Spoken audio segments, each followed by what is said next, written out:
On January 26, 1945, an American soldier climbed aboard a tanker, facing 6 German tanks and 300 enemy troops alone. One by one, he took out over 200 German soldiers in the most brutal way possible. But the real story is what happened after that. The making of a killer.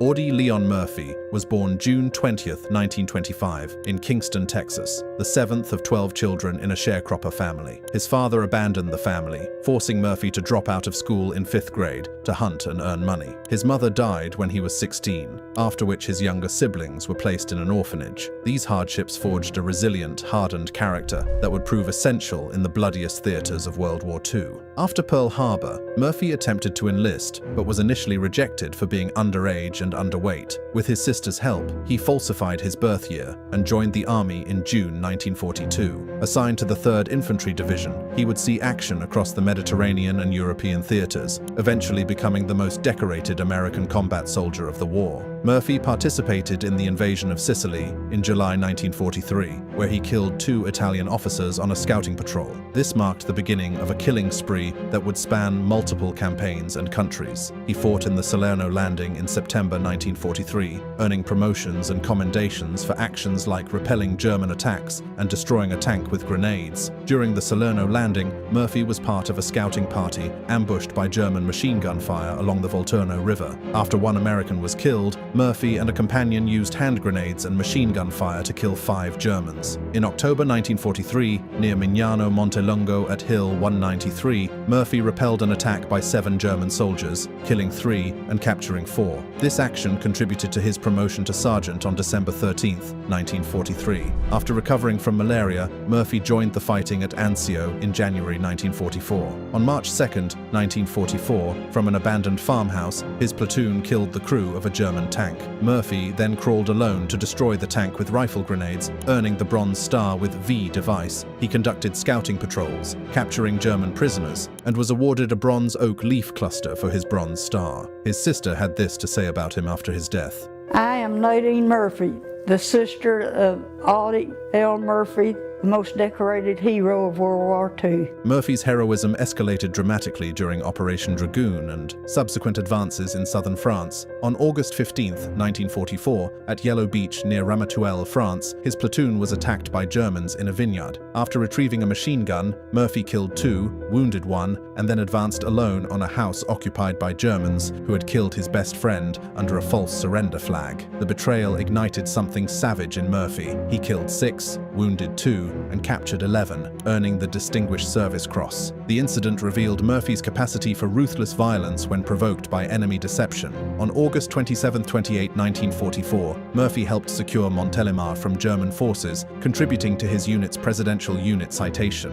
On September 15, 1944, he was wounded in the heel by a German mortar shell in northeastern France, earning his first Purple Heart. The wound would be the first of multiple injuries Murphy would sustain while continuing to kill German soldiers at an unprecedented rate. On October 2, 1944, at the Lomet Quarry assault in the Clury Valley, Murphy killed 4 and wounded 3 Germans at a machine gun position, earning his first Silver Star. 3 days later, on October 5th, Murphy directed his men under direct fire for an hour using a radio, resulting in 15 Germans killed and 35 wounded. This earned a bronze oak leaf cluster for his Silver Star. He received a battlefield commission to 2nd Lieutenant on October 14th. On October 26, 1944, en route to Brouvilliers, France, Murphy was attacked by German snipers. He captured 2 before being shot in the hip by a sniper. He returned fire, killing the sniper, but required hospitalization for gangrene. He was awarded a bronze oak leaf cluster for his Purple Heart. The hip wound would have sidelined most soldiers permanently, but Murphy's determination to return to combat and continue killing German forces drove him back to the front lines within weeks. The violence Murphy participated in throughout 1944 was characterized by close-quarters brutality that would escalate further in the winter campaigns of 1945. The dense forests and narrow ridges forced soldiers into close proximity, where rifles, bayonets, and knives were often used. Ambushes by German troops, particularly from concealed machine gun nests, led to sudden, bloody encounters. Soldiers were frequently bayoneted or shot at point-blank range, resulting in horrific wounds to the chest, abdomen, and face. German MG-42 machine guns with a firing rate of up to 200 rounds per minute inflicted devastating casualties. Entire squads could be cut down in seconds, leaving bodies riddled with bullets. Murphy's autobiography, To Hell and Back, describes similar close-range violence from these campaigns, noting the visceral impact of killing enemies at arm's length. By January 1945, Murphy had already established himself as an exceptionally deadly soldier, but the worst violence was yet to come. The Colmar Pocket was a German bridgehead on the west bank of the Rhine, and the Vosges terrain, rugged, forested, and snow-covered, presented significant challenges. The US 7th Army and French 1st Army aimed to eliminate the German 19th Army's hold on the Colmar Pocket, a 40-mile-wide salient centered around Colmar, France. The Vosges Mountains, with elevations up to 4,000 feet, provided Germans with defensive advantages, including fortified positions, minefields, and artillery support. Operation Nordwind was the last major German offensive on the Western Front, launched from December 31, 1944 to January 25, 1945 in the Alsace-Lorraine region. The operation aimed to disrupt Allied advances, recapture territory, and support the faltering German effort after the Battle of the Bulge. Launched by the German 1st Army and 19th Army under Adolf Hitler's orders, Operation Nordwind sought to exploit Allied overextension in Alsace, aiming to recapture Strasbourg and break through US 7th Army and French 1st Army lines. German forces included elite units like the 6th SS Mountain Division, 17th SS Panzer Grenadier Division, and elements of Panzer Lehr, totaling around 100,000 troops at the campaign's peak. The US 7th Army under Lieutenant General Alexander Patch and French 1st Army faced severe manpower shortages, harsh winter conditions, and logistical challenges. Sub-zero temperatures, deep snow, and dense forests made movement difficult. Soldiers endured frostbite, limited visibility, and constant threats from snipers, mortars, and artillery. After recovering from his hip wound sustained in October 1944, Murphy rejoined Company B on January 14, 1945, near the Vosges Mountains in the Colmar Pocket. His unit was tasked with advancing through heavily defended German lines in the snow-covered terrain. The 3rd Infantry Division faced intense German resistance, including machine gun nests, mortars, and counterattacks by the German 6th SS Mountain Division and other units. Murphy led patrols and assaults, often under direct fire, to secure key positions. His leadership involved coordinating with artillery and maintaining unit cohesion in brutal conditions. Murphy's unit was engaged in the Low Vosges, near towns like Vingen-sur-Moder and Riedwehr, where German forces launched fierce counterattacks to hold the Colmar Pocket. The 3rd Infantry Division was tasked with securing ridgelines and villages to prevent German breakthroughs towards Strasbourg. As a second lieutenant, Murphy led patrols and small unit assaults against German positions. His platoon faced machine gun nests, mortar barrages, and infantry assaults in snow-covered forests. Murphy's experience from prior campaigns, Sicily, Anzio, southern France, enabled him to anticipate German tactics, such as ambushes and flanking maneuvers. He likely engaged in close-quarters combat, targeting German strongpoints to disrupt their defensive lines. The violence during this period was characterized by extreme brutality in confined, forested terrain. The carnage Murphy witnessed and inflicted during these days in the Vosges was preparing him for the most legendary and brutal action of his entire war. The violence would reach its crescendo in a single hour of combat that would define Murphy's legacy as America's most decorated soldier and most efficient killer. The bloodiest hour. Between January 23 and January 25, 1945, during a German counterattack in the Vosges Mountains, Murphy was wounded in both legs by shrapnel, likely from mortar or artillery fire. This earned him a bronze oak leaf cluster to his Purple Heart, his 3rd overall following wounds in September and October 1944. The counterattack was part of German efforts to disrupt Allied advances toward Colmar, with Murphy's unit holding key ground near forested ridges. Despite the injury, Murphy continued to lead his men, refusing evacuation until the situation stabilized. The wounds, while not fatal, were painful and bled heavily, soaking his uniform in the freezing snow. The counterattack likely involved German infantry charging through snow, supported by mortars and machine guns. Murphy's unit faced the horror of seeing comrades torn apart by explosions or cut down by gunfire, with blood and body parts scattered across the white landscape. On January 25 or 26, 1945, Murphy was appointed acting commander of Company B due to officer shortages, despite his recent wounds. This leadership role placed him in charge of approximately 100-120 men, a significant responsibility for a 19-year-old with limited formal training. This set the stage for his Medal of Honor action on January 26th, a village on the edge of the Vosges Mountains. January 26th, 1945, near Holtzwihr, France, would become the defining moment of Audie Murphy's war. Commanding Company B, his unit was attacked by 6 German tanks and waves of infantry numbering 250-300 soldiers from the 2nd Mountain Division and other units. What happened next became the most documented example of individual combat lethality in American military history. Murphy ordered his men to withdraw to prepared positions in a woods while he remained forward at his command post and continued to give fire directions to the artillery by telephone. Behind him, to his right, one of the American tank destroyers received a direct hit and began to burn. Its crew withdrew to the woods, leaving the burning M10 vehicle in danger of exploding at any moment. Murphy continued to direct artillery fire, which killed large numbers of the advancing enemy infantry. The artillery strikes tore through German formations, sending bodies flying and leaving craters filled with mangled corpses. The snow turned red with blood as shells found their marks among the advancing Germans, but the artillery alone could not stop the massive assault. With the enemy tanks abreast of his position, Murphy climbed on the burning tank destroyer, which was in danger of blowing up at any moment, and employed its 50 caliber machine gun against the enemy. The decision was suicidal. The tank destroyer could explode beneath him, killing him instantly,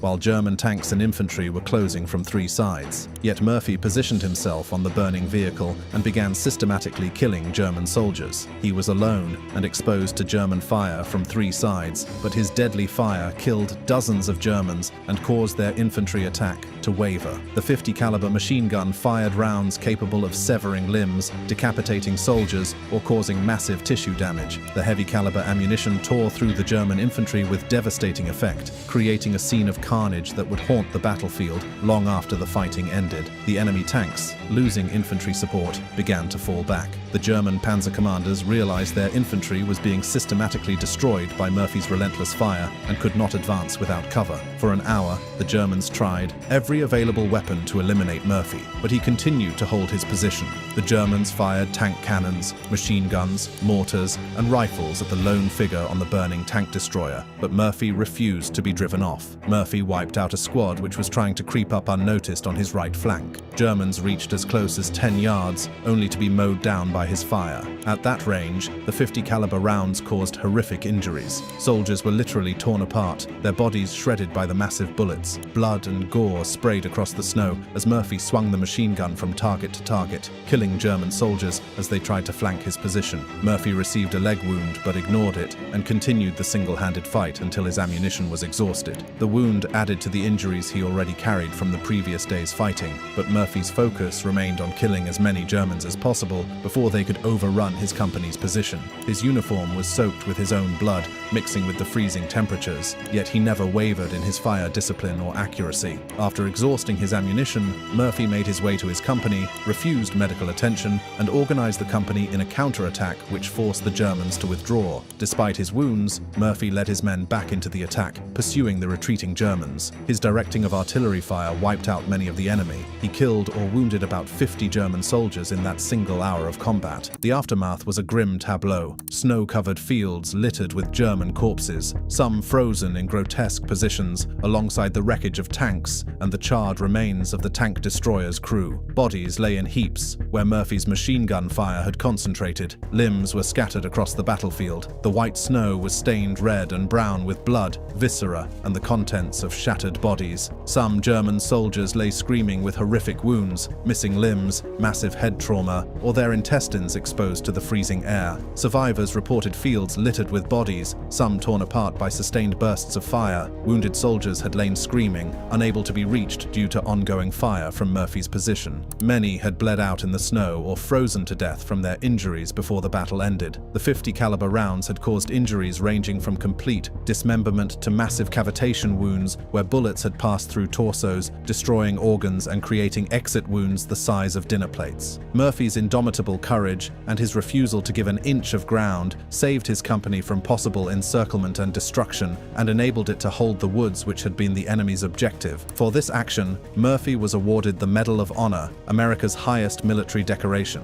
The citation detailed his extraordinary heroism but could not fully capture the brutal reality of what Murphy had done. Killing approximately 50 men in an hour power through direct, devastating machine gun fire while wounded and exposed on a burning vehicle. The violence Murphy inflicted at Holzwehr was exceptional even by the standards of World War II combat. The German MG-42 machine guns Murphy's platoon had faced throughout the campaign fired up to 200 rounds per minute, but Murphy's sustained accurate fire from the 50 caliber weapon created a kill zone that no German soldier could survive. His elevation on the tank destroyer gave him clear lines of sight across the battlefield, allowing him to systematically target Germans as they advanced. The psychological impact on the surviving German soldiers was profound. They had witnessed a single American soldier kill dozens of their comrades while exposed to fire from multiple directions, refusing to retreat even when wounded. Murphy was promoted to first lieutenant on February 16, 1945, and served as a liaison officer until the war's end. He was awarded the Legion of Merit for his overall service from January 1944 to February 1945. By war's end, he was credited with killing 241 enemy soldiers, mostly Germans. The total of 241 confirmed kills made Murphy one of the most lethal individual soldiers in American military history. This number represented men he had killed through direct fire, rifles, machine guns, grenades, and in some cases at close range with whatever weapons were available. It did not include enemy soldiers killed by artillery fire he directed, or those killed by his platoon under his command. The actual number of German deaths Murphy was responsible for was likely much higher. The killing took many forms across Murphy's campaigns. In close quarters combat, soldiers were frequently bayoneted or shot at point-blank range, resulting in horrific wounds to the chest, abdomen, and face. Murphy participated in these intimate forms of violence, where he could see his enemies' faces as he killed them. His autobiography describes the psychological burden of such killing, though it downplays the physical details. Artillery and mortar barrages Murphy directed caused catastrophic injuries. Shells exploding in rocky terrain sent shrapnel tearing through flesh, often severing limbs or causing massive internal injuries. When Murphy called in artillery strikes, he was responsible for Germans being torn apart by explosive force, their bodies scattered across battlefields,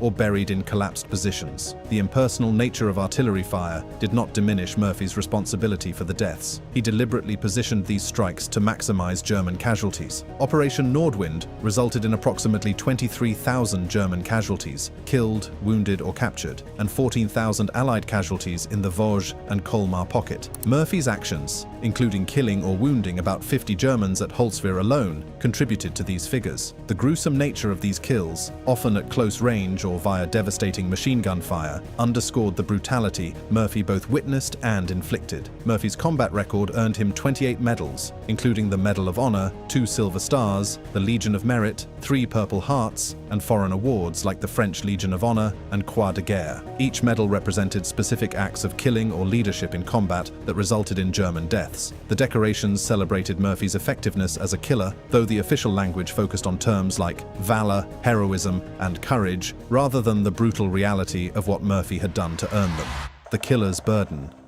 Murphy was discharged in September 1945 and struggled with post-traumatic stress disorder, experiencing nightmares and insomnia. The psychological toll of killing 241 men, witnessing countless comrades die horrifically, and surviving multiple wounds manifested in severe mental health issues. Murphy's nightmares replayed the violence he had experienced and inflicted. He slept with a loaded pistol under his pillow, a symptom of hypervigilance common in combat veterans. The intimate nature of much of Murphy's killing, seeing enemies' faces at close range, watching them die from his actions, created persistent, intrusive memories. Murphy became an advocate for veterans' mental health, openly discussing his PTSD symptoms at a time when such admissions could damage a man's reputation. He recognized that the violence he had participated in, the systematic killing of German soldiers across multiple campaigns, had fundamentally altered his psychological state. The war hero narrative that would define Murphy's public image obscured the reality that he was a traumatized killer, struggling with the memory of his actions. The killing Murphy engaged in was not psychopathic or sadistic. It was the rational application of lethal force in combat situations. But the accumulation of 241 individual deaths, many at close range where Murphy could see the results of his violence, created a psychological burden that no amount of medals could alleviate. Murphy killed because military necessity demanded it, but the intimate nature of infantry combat meant he bore personal responsibility for each death in a way that bomber crews or artillery officers did not. Murphy's autobiography, To Hell and Back, published in 1949, provided a sanitized version of his combat experiences. The book described his actions in terms acceptable to American audiences: heroic, necessary, and justified. It minimized the visceral details of killing, the close-range violence, and Murphy's psychological responses to the deaths he caused. The 1955 film adaptation, in which Murphy played himself, further romanticized the violence, turning brutal combat into entertainment. The real Murphy, the one who killed Germans at point-blank range, who climbed onto a burning tank destroyer to kill 50 men in an hour, who refused evacuation despite multiple wounds because he wanted to keep killing enemy soldiers, was obscured by the hero narrative. Murphy's effectiveness as a killer was celebrated, but the psychological reality of being that effective was largely ignored until Murphy himself forced the conversation about PTSD. Invited to Hollywood by actor James Cagney, Murphy starred in over 40 films, mostly westerns, from 1948 to 1969. The transition from actual killer to portraying fictional killers on screen created an odd duality in Murphy's post-war life. He was paid to reenact violence that resembled, but sanitized, the real violence he had experienced. His most notable role was playing himself in the 1955 film adaptation of To Hell and Back, which became Universal's biggest hit at the time.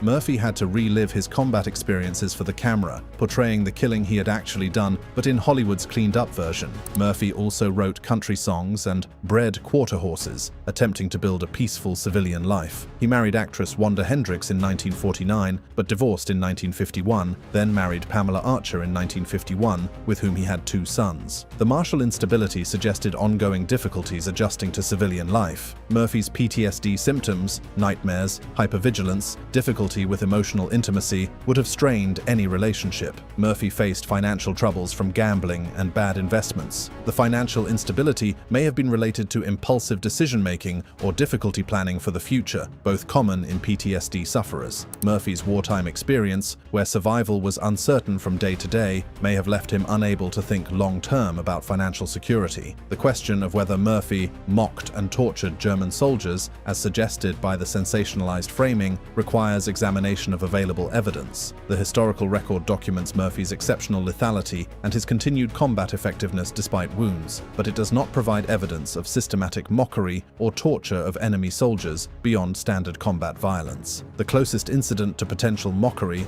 occurred in August 1944, when Germans killed Murphy's best friend under a false surrender flag. Murphy's response, killing 6 Germans, wounding 2, and capturing 11, was executed with what the citation describes as single-handed determination. Whether Murphy said anything to the Germans as he killed them, or how he treated the 11 prisoners, is not documented in available sources. The emotional context, revenge for a friend's death by treachery, suggests Murphy's actions were driven by rage, but rage-driven killing is not the same as systematic torture or mockery. Murphy's reputation and subsequent Medal of Honor citation focused on his combat effectiveness and courage, not on any mistreatment of enemy soldiers or prisoners. The U.S. Army's strict regulations regarding treatment of prisoners of war and Murphy's subsequent commendations suggest he operated within accepted rules of engagement. Combat killing, even at Murphy's exceptional scale, was celebrated. Torture or abuse of prisoners would have been court-martialed. The torture framing likely conflates Murphy's exceptional lethality with deliberate cruelty. Killing 50 Germans in an hour with a .50 caliber machine gun created horrific wounds and suffering among those not killed instantly. Germans shot by Murphy who survived the initial wounds would have experienced extreme pain from their injuries, severed limbs, massive tissue damage, shattered bones, but this was the nature of combat wounds, not torture deliberately inflicted for cruelty's sake. Murphy's credited 241 kills represented men killed in combat, shot, blown up by grenades, or torn apart by machine gun fire. These deaths were brutal and often slow for those not killed instantly, but they were combat deaths, not torture. The distinction matters in assessing Murphy's character and conduct. He was an extraordinarily effective killer who operated within the brutal norms of World War II infantry combat, not a war criminal who tortured prisoners. Company B suffered heavy casualties during Nordwind, with many soldiers killed or wounded by the same weapons that targeted Murphy. The 3rd Infantry Division as a whole endured thousands of casualties in the Colmar Pocket, with estimates of 8,000 American losses, killed, wounded, or missing, during January 1945. Murphy witnessed comrades torn apart by explosions, shot in close-quarters combat, or freezing to death from exposure. The survivors' guilt of living while so many died, combined with the moral weight of killing so many enemies, created Murphy's PTSD. Murphy's public advocacy for veterans' mental health in the 1960s represented an attempt to address the psychological consequences of combat that he and thousands of other veterans experienced. Murphy described nightmares and insomnia, early signs of PTSD, which he openly discussed to advocate for veterans' mental health. His willingness to discuss these issues publicly, despite potential damage to his heroic image, showed Murphy understood that the psychological cost of combat, of being an efficient killer, was real and needed treatment. Murphy died in a plane crash near Catawba, Virginia, on May 28, 1971, at age 45. He was buried with full military honors at Arlington National Cemetery. His grave remains one of the most visited at Arlington, testimony to his enduring status as a war hero. Yet the man buried there was not just a hero, but a killer who had taken 241 lives in combat and struggled with the psychological consequences for the rest of his life. Murphy's story raises uncomfortable questions about how society celebrates combat effectiveness while often failing to address the psychological burden carried by effective killers. The more successful a soldier is at killing, the higher the body count. The more medals earned, the greater the psychological toll. Murphy's 241 kills represented 241 individual acts of lethal violence, many at close range where he saw the results immediately. The accumulation of these deaths, witnessed and inflicted, created trauma that no amount of public celebration could heal. Murphy's willingness to discuss his PTSD publicly, despite the damage it might do to his heroic image, showed moral courage of a different kind than his combat heroism. He recognized that killing, even when legally and morally justified in war, carries psychological costs that must be acknowledged and treated. Murphy's advocacy helped begin conversations about combat trauma that continue today in discussions of PTSD among veterans of Iraq and Afghanistan. Thanks for watching. Check out other cards on the screen.